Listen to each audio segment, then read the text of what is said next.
Shifting the Paradigm by Jillian Lise. The new paradigm begins. We shift from fear and isolation to joy and communication as we discover that there is a mystical mycelial network of energy just waiting to be felt and heard inside of us. And now we have the time, the space, the resources to listen. The new paradigm begins. As economies implode and systems explode, budding blossoms of brilliance grow. As creations bubble to the surface, and we play in the overflowing fountain that is our power, shuddering at the mere thought of returning to the murky waters of greed and ignorance that flowed into the superficial reality we once accepted. The new paradigm begins.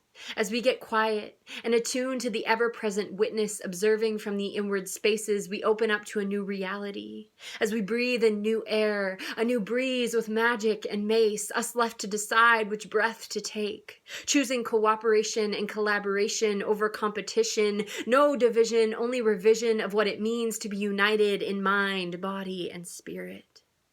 The new paradigm begins. New models of self-sustaining communities where we get comfy in our homes called our hearts. We snuggle up by the fire that is our passion for all things connection as we reside in the welcoming walls of peace. When we call in the wisdom of ourself, waiting patiently and longingly for our attention as self brings us back to the cozy cuddles of compassion that we long for.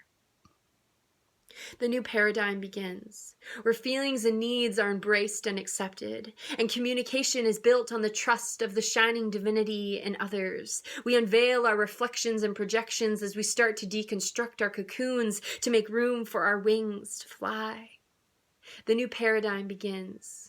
So I ask if you are ready to enter into the deep, dark tunnels of your conditioning, expose the roots of suffering, and sit with the uncomfortable, the painful, the emotional, without numbing, without disassociating, and deeply feel to heal the hurt, to make room for new fruits to grow on the branches of your being. The new paradigm begins. I don't call you to action. I call you to being alive and present in each inexplicably intimate and intrinsic interaction, and to only be the compassionate witness, ready to blossom into maturity of the soul. Let your spirit rise, no more hiding. Tune into your truest essence and align and redefine all that is this reality, returning to the source of all that is. And so it begins. Now.